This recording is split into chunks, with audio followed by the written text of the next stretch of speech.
예, 북한이 오늘 오전 6시 반쯤에 발사체를 쐈습니다. 북한 발표에 따르면 군사 정찰 위성을 달고 로켓을 쏜 것인데 이게 이제 바다로 떨어져서 결과적으로 실패한 발사였습니다. 로켓 이름은 천리마 1형, 위성 이름은 만리경 1호라고 그렇게 북한이 부르고 있던데 말이죠. 이번 발사를 다각도로 분석을 해보겠습니다. 연세대 통일연구원 개건 교수 김종대 전 의원 제 옆에 나와 있습니다. 어서 오십시오. 네, 안녕하세요. 예. 오늘 발사체가 결국은 실패했어요. 계속 시시각각 저희가 뉴스를 통해서 개요는 전해드리고 있기 때문에 제가 바로 이제 좀 본론으로 들어가 본다면. 그러시죠. 예. 2단 로켓에서 문제가 발생했다는 게 북한의 설명이에요. 네. 예. 실패 요인을 어떻게 좀 분석하고 계시는지요? 예, 2012년 상황입니다. 광명성 3호라고 그때도 정찰위성이라고 그래서 발사를 했는데 당시에 1, 2단 분리 과정에서 문제가 생겨서 공중 폭발한 전례가 있습니다. 그러니까 항상 그 단분리라고 하는 이 어떤 그 1단, 2단 로켓이 이렇게 교체돼서 점화되지 않습니까? 2단계가 가장 문제인데 특히 2단 로켓 같은 경우는 1단이 이제 중력을 이기고 솟구쳐 오르면은 그 다음에 이탈각이라고 해서 정상 궤도에 오차를 교정해가지고 이렇게 비행 제어를 한다든가 이런 걸 정밀하게 해가지고 본궤도를 찾아가게 해주는 게 2단 로켓입니다. 근데 2단 로켓이 이번에 연소가 안 된 걸로 보여지고요. 여기에는 이제 북한 측 발표대로라면은 엔진과 연료의 이상 유무를 지금 검토하고 있다. 엔진의 신뢰성과 안전성에 문제가 있고 연료에도 문제가 있었던 것 같다. 이렇게 이야기를 하거든요. 그렇다면은 제가 보기에는 2012년과 유사한 그 실패인데 여기서 한 가지 차이가 발견됩니다. 북한 측에서 이게 신형 발동기다. 발동기라는 건 엔진이에요. 엔진을 우리말로 순화해서? 그렇습니다. 우리나라도 옛날에 발동기라고 그랬어요. 근데 이 2단 발동기가 신형 발동기라고 그러는 거 보니까 기존의 성능이 검증이 된 신뢰성 있는 로켓보다도 화성 18형과 유사한 새로운 어떤 신형 로켓을 시험한 것이 아니냐. 이런 부분에 해석의 여지가 지금 남아있는 겁니다. 그렇습니까? 그러면 의문이 생기는 거죠. 아니 이렇게 정찰위성 너무나 귀한 자산이잖아요. 이렇게 중요한 전략 자산을 새로운 로켓에 실어봤다? 이건 조금 저는 이해가 안 가지만 그러나 화성 18형 같이 이렇게 고체 연료를 사용한다거나 무언가 좀 성능이 탁월하고 최첨단된 거라면 이런 신형 로켓에 한번 정찰 위성을 실어서 도전해본다? 이런 어떤 교시가 내려졌나? 이런 점에서 아직 분석의 그 여지가 상당히 남아있다고 보는데 이거는 이후에 그 위성 발사장에 대해 우리가 특수 정보를 갖고 있을 것으로 보여집니다. 동창리 발사대를 계속 위성 사진을 찍어왔기 때문에 그때 그 발사된 부분 아마 지금쯤 합참에서 분석이 되고 있을 걸로 보는데 그때 그 발사 장면이나 전후 정황에 대한 영상 정보가 입수가 되면 분석이 되면 서서히 실체를 드러낼 거다. 만약에 그 실체를 분석해 봤더니 교수님 말씀대로라면 그게 군사안보적으로 어떤 의미를 우리에게 주는 겁니까? 저는 전략 도발 3종 세트라고 작년부터 표현을 했는데 이게 큰 전략의 판을 바꾸는 3종 세트의 도발이 있다. 첫 번째가 정찰위성 발사. 이 부분이 이제 눈과 귀를 갖게 되는 겁니다. 지금 북한은 뻔찌력은 있어요. 근데 눈 감고 휘두를 수가 없어요. 보고 듣고 정확하게 해야 되는데 그걸 정찰위성이 담당하는 것이고 두 번째 전략 도발이 ICBM 대륙간 탄도미사일의 정상각도 발사를 해본 적이 없습니다. 대부분 고각 발사라 그래서 시험 발사만 했는데 사실은 정상적 발사를 해봐야 되거든요. 요게 두 번째고 세 번째가 7차 핵실험입니다. 이것이 순차적으로 이어지는 전략적 대공세 시나리오가 있을 거다. 근데 지금은 가장 그중에서 첫 스텝이라고 할 수 있는 정찰위성이 시작된 거거든요. 그럼 두 번째, 세 번째는 언제 하느냐? 그건 전략적인 판을 봐야 되겠죠. 그러나 이 정찰위성을 갖게 되면은 이 핵미사일의 신뢰성이 높아지는 겁니다. 아무래도 적은 위력의 핵무기라고 하더라도 그 효과는 더 커지는 것이죠. 그만큼 이제 눈과 귀 이런 센서를 갖게 되고 뻔찌력까지 이게 연결이 됐을 때 이것이 이제 복합 체계라 그러는 건데 이게 가장 우리한테는 위협의 본질이라고 할 수 있는 가장 중요한 대목이거든요. 그러니까 위성을 눈과 귀에 비유하신 건 제가 이해가 바로 됐는데 아까 말씀하신 그 신형 로켓은 그러면 분석의 여지가 좀 있다고 하셨지 않습니까? 그건 분석의 여지가 있습니다. 그럼 그게 만약에 맞다면 그것은 어떤 의미를 예, 아무래도 그 북한이 지금 진화하고 있는 로켓의 추세를 봤을 때 예. 고정식 발사대에서 이동식 발사대로 액체 연료 미사일에서 고체 연료 미사일로 고체가 더 위협적인 거라고 얘기를 고체 하죠. 연료는 아주 심플합니다. 예. 그러니까 액체 연료는 뭐 연료 주입해야죠, 산화제 주입해야죠. 거기다가 또 주입하는 게 발사 직전에 주입을 해야 돼요. 그러다 보면 번거롭고 외부에 노출됩니다. 예. 반면에 고체 연료는 깔끔하게 이런 과정을 생략하고 그냥 끼워 넣기만 하면 되는 거예요. 그렇죠. 그러니까 경보 시간이 단축된다.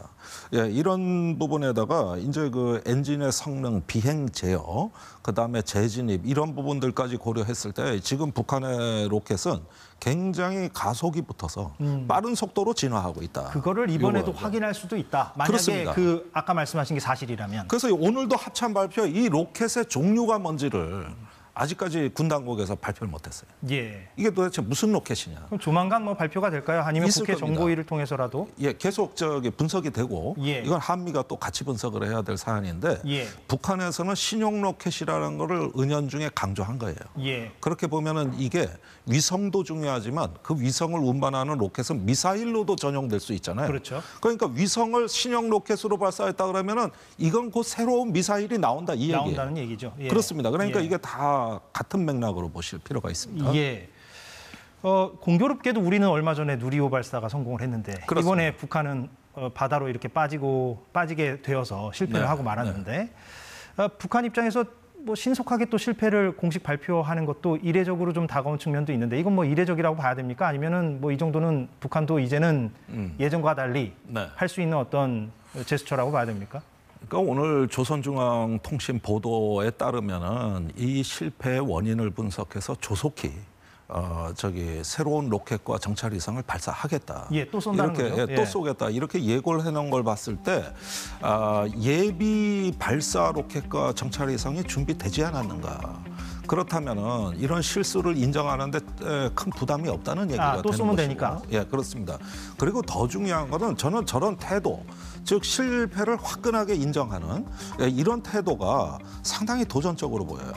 그러니까 우리가 주로 이렇게 오늘날 한국 사회 문제라고 하면 자꾸 실패를 두려워하는 문화, 도전하지 않고 혁신 정신이 좀 떨어지는 이런 게 지적이 많이 되는데 북한이 김정은 시대 와서는 상당히 실패를 두려워하지 않고 담대하게 도전하는 경향이 굉장히 짙어졌습니다. 역설적으로 자신감이 있기 때문에 이렇게 나올 수도 있다. 뭐 그렇습니다. 이런 맥락으로 지금 제가 들리는데. 그렇죠. 우리 뭐 국방과학연구소에서 그 무기 개발하는 과학자들이 뭐 실패하면 경위서 쓰고 감사받고 심지어는 변상까지 하는 이런 일이 있어가지고 참 우려를 많이 자아냈는데 그러다 보니까 손쉬운 연구만 하게 돼 있고 지금 국방과학연구소 성공률이 99.5%입니다.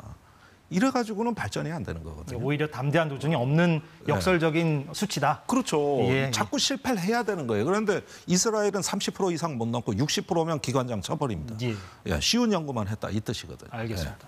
일부 시청자들 중에서는 그걸 또 이번에 궁금해하시는 분들도 있더라고요. 그러니까 발사 이후에 오전 8시쯤에 우리 군이 어청도 서방 200여 킬로미터 해상에서 이제 북한이 이번에 쏜 것으로 보이는 네. 그 발사체 일부를 식별해서 인양을 하지 않았습니까? 네. 예, 지금 제작진이 준비한 사진 보시면 저게 오늘 바다에서 인양한 거고 그 어청도는 행정구역이 이제 전북 군산으로 돼 있더라고요. 네. 거기서 한 200km 떨어진 그래서 한국과 중국 중간 정도에서 이제 저거를 수거했다는 건데 물론 뭐 우리 군이 미리 그 예상 경로에 가서 대기하고 있었다는 설명이 있는 것 같기는 합니다만 그 드넓은 바다에서 저거를 또 그렇게 바로 몇 시간 안 돼서 수거했다는 것이 좀 놀랍다는 반응들도 있고요. 뭐 저건 어떻게 봐야 됩니까? 예, 상당한 정보 활동의 성과입니다. 예. 이건 우리 군이 만반의 대비를 하고 있었다는 뜻이기도 하고 또 이번 발사는 그 예상 경로와 발사 방식 같은 것들이 다 예고가 돼 있었기 때문에 그렇죠. 어떻게 보면은 이제 내일 모레 시험 보는데 시험 범위는 여기고 여기서 이런 문제가 나간다 정도는 다 알고서 대비를 한 거거든요. 예. 사실은 이런 면에서 큰 우리 정보 활동의 성과는 평가해줘야 되겠습니다만은 실전, 즉 실제 전쟁에서는 예고가 없습니다. 그러니까 항상 이런 면에서는 이런 작은 성공을 가지고 우리가 너무 자만하지 말고 이 정보 활동에 관한 이건 한계가 없는 거기 때문에 더욱더 분발해 주시길 바랍니다. 그 아까 로켓, 그러니까 발사체 관련해서는 그 신형 로켓일 가능성을 언급을 해주셨고 설명을 많이 해주셔서 제가 이해가 됐고 그 이번에 북한 주장대로 만약에 그 정찰 위성이 실렸다면 거기에 대해서도 아까 눈과 귀라는 표현도 쓰셨고 그 3종 세트 표현도 쓰셔서 제가 다 이해가 됐습니다. 그런데 그 위성이 과거에 비하면 얼마나 진전된 기술을 보여주고 있는 것이냐. 뭐 일각에서는 여전히 그래도 뭐 초보 단계라고 지적하는 사람들도 있고 뭐 어느 정도로 그 위성을 좀 평가하시는지요? 물론 뭐 정보값이 좀 많지는 않아서 지금. 북한이 로켓은 원천 기술이 대부분 이제 구소련. 이렇게 해서 어떤 그 실제 모델이 있고 그걸 역설계한다든가 아니면 우크라이나를 통해 가지고 과거 구소련의 그 미사일 엔진 설계도를 빼낸다든가 이런 방식으로 해서 기존의 레퍼런스 즉 참고가 있었어요. 그거를 모델로 해 가지고 북한이 이제 자체적으로 자주화하고 국산화해온 과정이거든요. 근데 위성은 그렇게 모델로 하기가 어렵습니다. 아, 왜 그렇습니까? 아니 그거는 저기 뭐 이렇게 범용 장비가 아니라 이것은 어떤 그 국가의 특수한 어떤 그 정보 장비로 해외 판매하는 것도 아니고 이렇게 되니까 상당히 그 위성에 관한 로켓 발사하고는 양상이 달랐을 것이다. 그러나 그럼에도 불구하고 이전에 발사했던 것은 솔직히 말해서 위성 아닙니다. 그건 일종의 어떤 과시용이고 시험용에 불과하다고 하고 위성다운 위성은 아마 이번이 첫 번째 시도로 보여지거든요. 그런 만큼 모든 비교 대상이 존재하지 않는 최초라고 할 수가 있겠는데 그런데 북한의 과학기술의 어떤 속도 또 거기에 이제 그 김정은 위원장의 특별한 어떤 계속되는 어떤 그 중시 전략을 봤을 때는 저는 그동안의 서방의 정보기관이 지난 20년간 북한을 너무 과소평가해가지고 나중에 정보를 긴급히 수정하는 사례가 많았거든요. 근데 저 정찰위성은 북한이 몇 년 전부터 굉장히 공들여가지고 나름대로는 자기네 기술로 오랫동안 준비를 해왔고 김정은이 다른 어떤 이렇게 뭐 안 보일 때도 우주과학원 발사 때는 뻥 나타나가지고 특별히 이렇게 또 관심을 보여주고 해서 굉장히 지금 저거는 그 김정은 정권의 위신이 걸려 있는 문제거든요. 그런 만큼 이번 위성도 추후에 발사하는 추세를 봤을 때 절대 과소평가하면 안 된다. 초보적인 센서 기능은 할 거다. 그러니까 지금 우리가 그 과거에 밥 우드워드 기자의 그 트럼프 정부에 대한 어떤 그 레이지라는 그 저널리즘의 책을 보면 항상 문제가 뭐냐면 북한에 우리가 한미연합사가 무력 시위하려고 동해 미사일 몇 발을 쐈어요. 근데 북한이 모르더라는 거예요. 탐지 장비가 없으니까. 탐지가 안 된다. 그러니까 우리가 뭘 무력 시위를 해도 효과가 없었다는 거예요. 그런데 이번에 발사한 목적에 조선중앙통신보도에 보면 미군의 작전 지역과 감시권을 확보한다고 돼 있거든요. 이제부터는 보고 싶고 봐야 되겠다는 거거든요. 그래서 쏜다. 그래서 쏜다는 거고 한미일 연합훈련을 동해서 하면 이제 탐지하겠다는 거거든요. 그런 면에서 봤을 때는 이것은 북한의 모든 어떤 핵미사일의 어떤 효능을 일시에 어떤 획기적으로 제고하는 하나의 어떤 그 플랫폼이라고 이해가 되는 거고 저는 그 역할을 할 거라고 봅니다. 그러면 이번 발사가 뭐 실패로 귀결되긴 했습니다만 또 조만간 쏠지는 뭐 지켜보면 되는 일이고 어떤 정치적 맥락을 가질 것이냐. 근데 최근에 그런 보도가 좀 눈에 띄던데. 그러니까 북한과 일본이 지금 유의미한 이야기들을 하고 있습니다. 북한은 일본과 만나지 못할 이유가 없다 이렇게 밝히고 있고 일본 기시다 총리는 정상회담 가능성까지 지금 내비치고 있지 않습니까? 그렇습니다. 그런데 지금 오늘 뭐 당장 한미일은 규탄 성명을 발표하고 당연히 그럴 수밖에 없죠. 그럼 이번 발사가 그럼 북일 간의 어떤 최근에 변화된 흐름에 어느 정도 변수가 될 것이냐? 사실은 상반된 흐름입니다. 그러니까. 한쪽에선 전략적 공세가 있는데 한쪽에서는 마쿠 협상이 있다? 또는 뭐 정상회담이 얘기된다? 고위급 회담이라 그랬는데 이런 부분들은 상반되게 보입니다만은 사실은 이미 일본은 오래전부터 북한하고 어떤 그 별도의 독자적인 그 대화 채널, 소통 채널을 확보하고 마쿠 접촉을 해왔던 것 같아요. 물밑대화가 있어 제가 보기엔 그렇습니다. 그러니까 저 정도 공개 발언, 기시다 총리의 직접 발언이 나온 거고 저 발언이 처음이 아니라 작년 9월 유엔 총회 연설에서도 했던 발언입니다. 그러니까 조건 없이 만나겠다. 그런데 이런 부분이 납치자 문제를 해결해서 국내 정치에서 위신을 세우려는 목표하고 결부돼 있어요.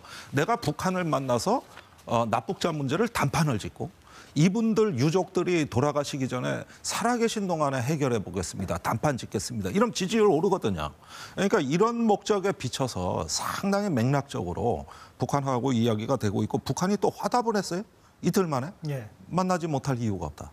이렇게 이야기를 했다는 것은 제가 보기에는 마쿠 또는 우회 접촉이 이루어지고 있다 이렇게 보여집니다. 그럼 이번 발사가 큰 어떤 변수나 장애 요소가 될 것 같지는 않다. 네, 이것은 어차피 중국, 러시아가 제재 결의안에 동참하지 않기 때문에 예. 이것은 뭐 북한이 기회의 창문을 연 것이고 그것은 그것대로 대화는 대화대로 이렇게 이제 강원 양면 전술로 계속 나가는데 일본은 어떤 면에서 그런 북한의 전략을 읽고 또 한편으로 이용하지 않을까 생각됩니다. 마지막 질문인데 그러면 말씀하신 대로라면 네. 일각에서는 그래서 한국 패싱 우려를 제기하는 사람들이 있지 않습니까? 네. 지금 이런 일련의 흐름 속에서 네.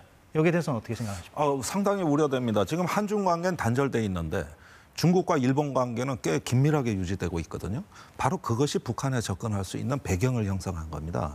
그러니까 우리가 지금 미국, 일본에 굉장히 공을 많이 들여놨기 때문에 동맹은 강화됐다는 성과를 냅니다만은 결국은 외교를 안 할 수가 없어요.